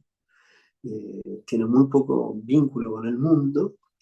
Eh, bueno, es una película sobre esto. Es un padre y una hija que toman la distancia respecto de la sociedad, toman distancia respecto a la comunidad, hasta que un evento muy peculiar, muy tremendo, diría yo, lleva tanto a la hija por un lado, tanto al padre por el otro, a resignificar el deseo de lo comunitario. Y de hecho, la película termina en un lugar donde está lleno de gente, donde hay un juego de deslizarse en la nieve que indica algún tipo de comprensión, algún deseo de comunidad. Pero vuelve a estar esto ahí presente. Y es uno de los pocos casos en las películas de Coté que aparece, es el único caso, en donde está la relación padre-hija. No es padre-hija en este caso, pero es padre-hijo, padre-hija. Es decir, es la única película, junto con la primera, que tiene una idea pregnante, si se quiere, de familia, cosa que en general tampoco aparece en las películas de Coté. Hay una sola que no había nombrado, que es tan suave como la piel, creo que sería el retrato, que es el retrato de, creo que son 6 fisicoculturistas, que es una alucinación esa película. En el cine, los fisiculturistas en el cine aparecen por primera vez en una película llamada Cabilia, la película siguiente, aparece un personaje que después tendrá autonomía dentro de la historia del cine, que es Maciste, es un forzudo, ¿no? Los forzudos del cine. Es el primer forzudo célebre del cine. Estamos hablando de una película de 1916-17. Bueno, estos serían los macistes, ¿no? Pues son 6 forzudos muy distintos entre sí. Uno es terapeuta, es una cosa rarísima. Pero lo que es loco de esa película es, primero, la intimidad de cada uno de ellos. ¿Cómo, cómo Coté puede registrarlos en su intimidad? Esta es una película que en parte transcurre en algún momento en la ciudad. Hacia el final los lleva a los 6 a una especie de campamento, otra vez fuera de la ciudad. Pero lo que es de locos es que filma uno por uno. En un caso uno tiene una familia que quiere mucho a sus hijos, en otro caso es un solitario, en otro caso es un forzudo. Mm, Todos son como una suerte de, o sea, tienen este ejercicio extenuante en el físico a partir de una forma de imagen de sí, una suerte de narcisismo, pero más allá de eso, traspasa esa capa del narcisismo y llega a zonas de la intimidad, en algún caso de una gran desolación, en la escena inicial de uno de ellos desayunando, que es una cosa de locos que alguien pueda haber filmado eso. Y lo loco de ver a estos forzudos, a estos masistas gigantescos, ¿no? Es poder descubrir en ellos una vulnerabilidad eh, intrínsecamente, inversamente proporcional a la fuerza de los músculos. Es decir, puede haber un tamaño exorbitante de las musculaturas, puede haber bíceps gigantescos, puede haber omóplatos extendidos, fuertes, podrían quizás sostener como en las viejas formas imaginarias del arte clásico, sostener el mundo en la espalda. Pero sin embargo, a pesar de esa fuerza no llega a conjurar el acto de existir y la vulnerabilidad del acto de existir. Y de eso va esa película que es realmente por momentos un pequeño milagro. Bueno, yo podría seguir hablando de otras películas, no hablé nada de Beatriz sin, no me acuerdo, Beatrices sin, no me acuerdo el nombre de la mujer, es una película rarísima, también fallida, pero interesantísima. Esa es una película sobre los ricos, sobre la Boris, Boris sin Beatriz. Boris y Beatriz. Es una película sobre los ricos, una película además rara, sobre la riqueza, sobre la locura, y tiene algo de Lynch en cierta medida también. Eh, Está Denis Lavand, que hace un hombre misterioso, un gurú. Denis Lavand es un bailarín, también actor. Todos quienes hemos visto la extraordinaria película de 1999 eh, de Claire Denis, de Ultrabail o Bella Tarea, es el que baila al final. Bueno, está en la película y hace una suerte de gurú misterioso que remite un poco al Robert Blake del señor eh, Misterio, creo que también se llamaba, en Lynch, en Carretera Perdida. Son esos tipos de personajes entre misteriosos, perversos, extraños, y un gurú que amablemente pide sacrificios muy extraños. Es una película sobre la conciencia de los ricos, los ricos pensando, un rico en particular, que piensa sobre su vida, ¿no? Sus faltas. Una rarísima, pero muy interesante. Bueno, ahora creo que más o menos se ha abarcado todas las películas, o más o menos todas, del cine de Poté. Un Eh, montón, impresionante. bueno, Em, bueno, si hay preguntas, pueden encender yo lo que micrófonos. sí me Sí, comprometo a pasarles tres sí. películas, sobre todo Ghost Town Anthology. La voy a subir yo hoy, mañana se las paso para que la puedan ver con subtítulo al español. Ay, gracias. Y después, eh, alguna más, yo tengo Higiene Social, que esa tampoco están por ahí disponible con subtítulos. Eh, bueno, veo si puedo alguna Perfecto. más, pero por lo pronto que vean. Buenísimo, Wilcox pueden ver también, bueno, no hablan en ningún momento. buenísimo. Y Bestiar tampoco tiene diálogo, así que esa No, también. bestiario no tiene. Bestiario, los animales por el momento no hablan. Este, Marcela, si con subtítulos en inglés, sí hay muchas que les podemos compartir para el que pueda leer subtítulos en inglés o quien sepa francés. Y Tania pregunta a qué se refiere cuando dice una película fallida. Gracias, Roger. la facilidad es que no salió del todo bien. Es decir, que uno puede notar una, una o sea, hay una disparidad entre actos. Eh, hay cosas que se delinean y que que uno se da cuenta que ahí hay algo extraordinario y luego eso no se ahonda del todo, o que de pronto un eje temático se a- empieza a estar rodeado de otros, entonces se vuelve confuso según el cada caso, o hay decisiones que van haciendo que la película sea enrevesada o que no se... Son los problemas que es mi impresión, ¿no? Probablemente Denny dirá, no, me salió bien, es genial. Yo creo que hay algunas que no, tienen grandes momentos, como Beatrice, como Boris sin Beatrice, o el caso de Aquel Verano, una película de las aficionadas al sexo desenfrenado, eh, que me parece que lo que la película propone inicialmente es más interesante que lo que termina haciendo con esas proposiciones, ¿no? Algo similar pienso de Carcasses, que tiene unos primeros 40-45 minutos extraordinarios y luego hay una aparición de tres personajes rarísimos, que son tres chicos con síndrome de Down, que no se entiende muy bien por qué aparecen, eso yo, que me parece que ahí la película, no por ellos, sino que no hay una relación, no hay una articulación entre esos chicos y lo que venía pasando, ¿no? Eso es lo que quiero decir con fallido. Ahora, la pregunta es, uno,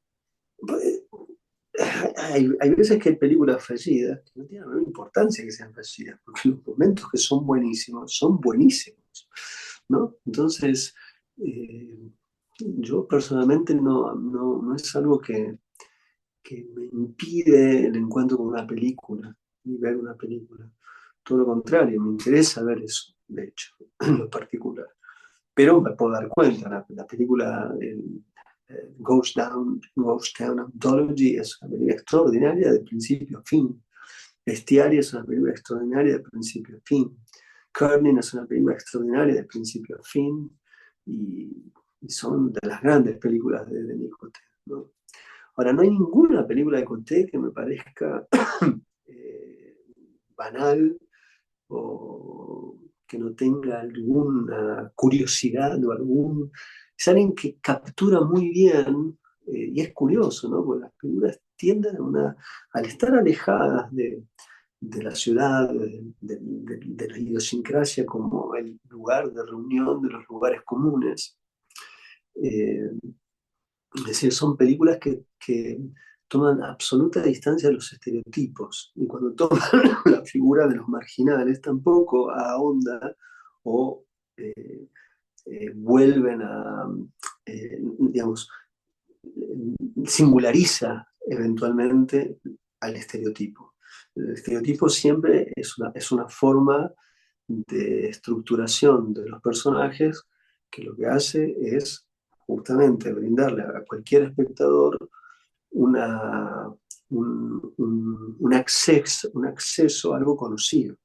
La inteligencia de los cineastas es sobre eso trabajar sobre una distancia. Cuando se trabaja sobre esa distancia respecto al estereotipo, pues se está singularizando. Es decir, en vez de conformar el personaje a una idea, se va tomando distancia de la idea, el personaje se vuelve singular y por lo tanto hay un juego dialéctico entre lo que conocemos y lo que desconocemos. Es decir, en el caso de Carcasses, por poner un ejemplo, es claramente una persona que en algún momento incluso en la película se dice, vive en los márgenes, es un loco. Pero cuando lo vemos a él, incluso hay un momento que dice, bueno, ustedes me ven así, yo veo eso de ustedes, ¿no? Entonces, la idea es cómo eso va tomando una distancia y uno aprende ahí lo singular, el caso singular, el cine, justamente al filmar, o sea, esto es un ejemplo muy concreto. Nosotros, cuando el cine singulariza, no es, cuando se filma un caballo, no son todos los caballos, es un caballo. Y es un caballo único e irreemplazable, singularísimo. Bueno, el hecho de filmar personajes, quien sabe filmar un personaje es aquel que lo hace singularísimo, aquel que no es igual a otro. Eh, el estereotipo tiende a, a, a absorber, a fagocitar lo singular en algo general. Cuando estamos en el orden de estrictamente lo general, lo que suele suceder es que se reafirma lo conocido.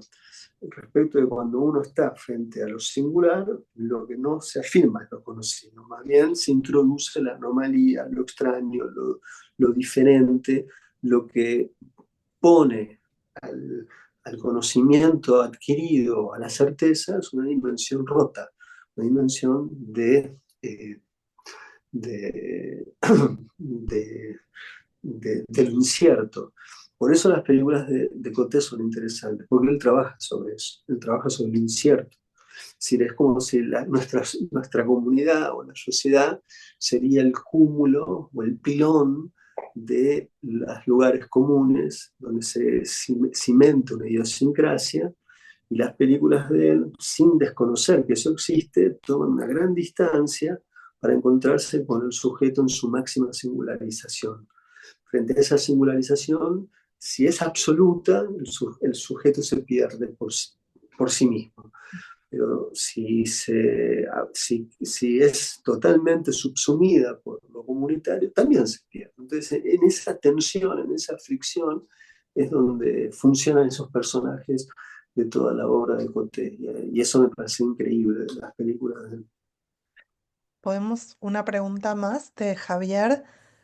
Bestiar, al ser una película sobre animales sin lenguaje y encerrados, funciona como contrapunto del tema de la comunidad de sus otras películas. Bueno, yo dije un poco eso, porque los animales, digamos, las cárceles, no solamente los zoológicos, son formas de comunidad. Son esas comunidades de los reos, la comunidad de los indeseables o la comunidad de los hombres infames, este, como diría Foucault. Pero también se construye una comunidad. No solamente se construye en comunidad, sino que uno de los lugares en donde el lenguaje se renueva son las cárceles. Las cárceles es una misteriosa institución en donde la lengua encuentra nuevos conceptos, nuevas designaciones. O sea que hay que prestar atención a eso también. Y hay que prestar atención a esas formas de coerción comunitaria, cuando se filman, cuando se leen, cuando se estudian, cuando lo que fuera. Dicho esto, el tema del zoológico es una forma muy peculiar.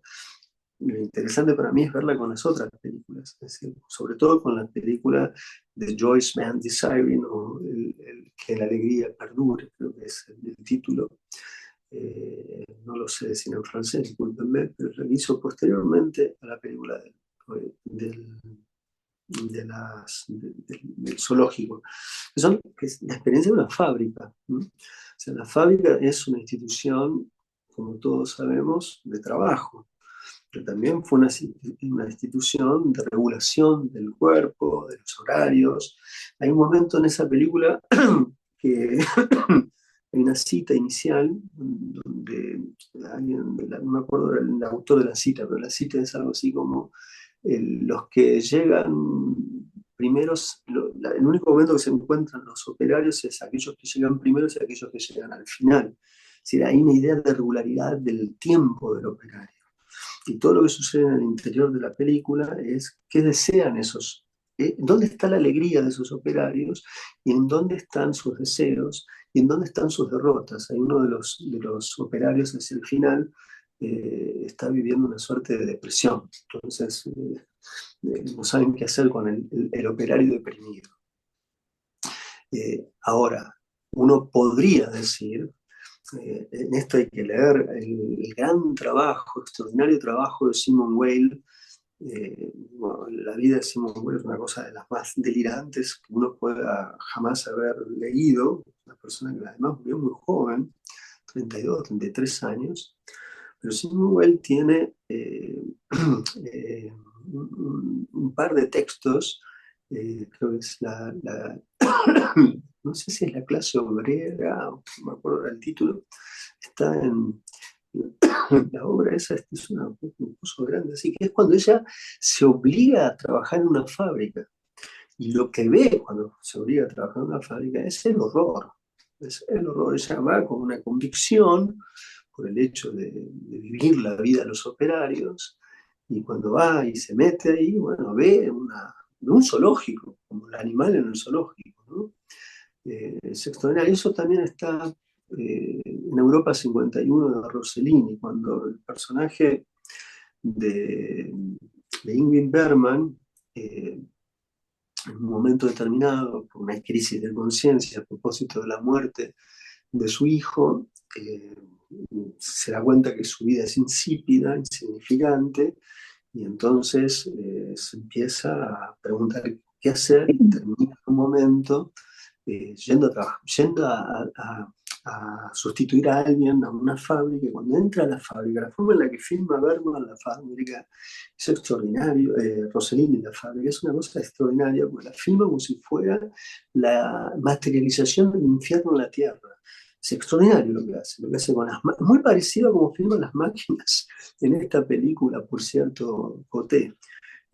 Bueno, ahí está eso. Entonces, en ese sentido, uno podría pensar en una relación problemática entre zoológico y fábrica. La diferencia entre la fábrica y los operarios de una fábrica, y la formulación del deseo de los operarios en una fábrica en relación a los animales, esto lo decía Wittgenstein, que es absolutamente genial. Wittgenstein, eso es un dicho de Wittgenstein que está retomado de un modo notable en la película de Derek Sharman sobre Wittgenstein de 1991. Wittgenstein decía, el perro de uno puede esperar al amo, pero no puede decir que lo espera el miércoles. Porque la palabra miércoles es el mundo de la lengua. El deseo de que vuelva el amo, desde ya que lo tiene, pero no puede decir, el miércoles vuelve mi amo. Bueno, esa es la gran diferencia entre la vida del zoológico y la vida de los operarios. la vida simbólica, la vida de los signos, llega a poder pensar otras cosas. Y eso es lo que la película muestra, sin ir más lejos, ¿no?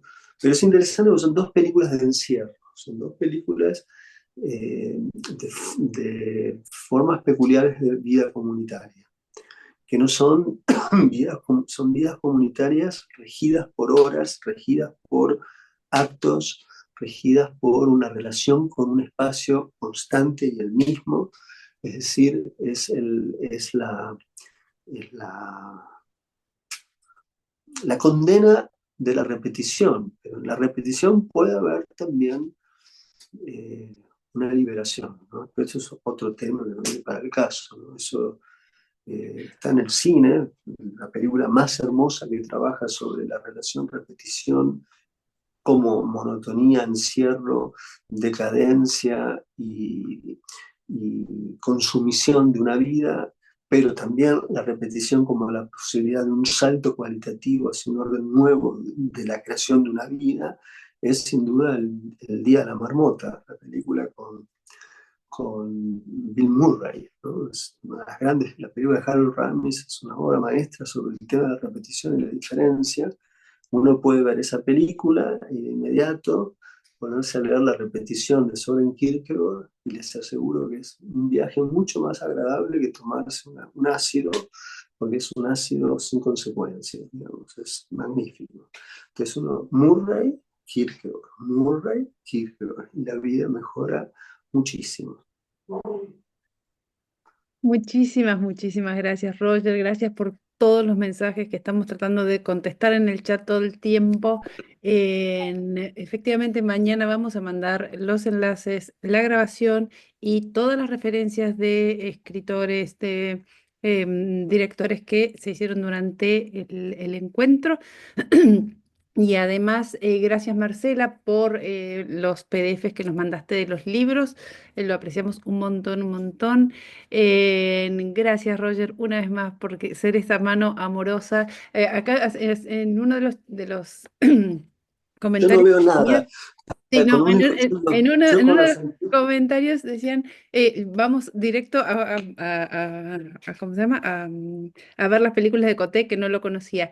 Eso es el mejor regalo que nos pueden hacer en Inspiradas. Realmente, esto de abrir nuevas miradas, abrir nuevas puertas, ¿no? Estas ventanas y puertas de las que hablabas en el cine de Coté, que bueno, que de algún modo sean puertas y ventanas que se abran para llegar, Yo te voy a mandar, yo lo he entrevistado varias veces a Denis, Oh, tanto ¿están en la grabados? tele, sí, sí, en la tele dos o tres veces, si no mal recuerdo, y en el sitio, Con los ojos abiertos, hay dos o tres entrevistas, así que se puede leer, pero lo pueden ver.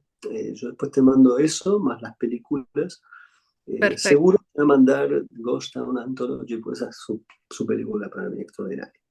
Genial. Vamos a esperar ansiosos y vamos a estar enviando todo el material. Y la otra que voy a mandarte es de eso también la tengo con subtítulo al español, de The Man's, The Man's Desire, que la alegría perdure es el título en español, Lindo la título. de la fábrica.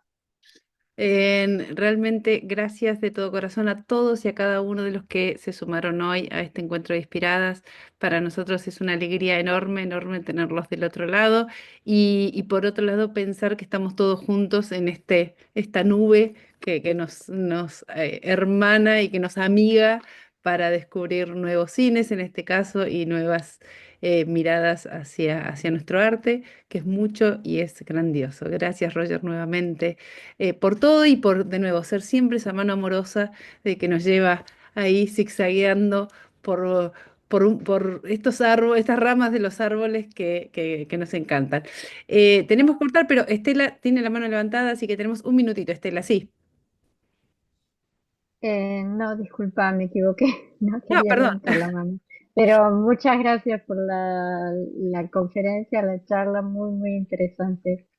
Bueno, hasta la próxima, Hasta la entonces. próxima, los esperamos el 24 de febrero a las 6 de la tarde, Toronto, para charlar de Aurora Venturini, escritora que fue descubierta, como a los 85 años, después de una gran producción que ha tenido durante su vida. Así que los esperamos, que tengan buena semana y como les decimos siempre, a ver películas, a leer mucho, que la vida es corta y tenemos todavía mucho para explorar. Gracias a todos de corazón. Gracias, gracias. Saludos a todos. Gracias. Gracias.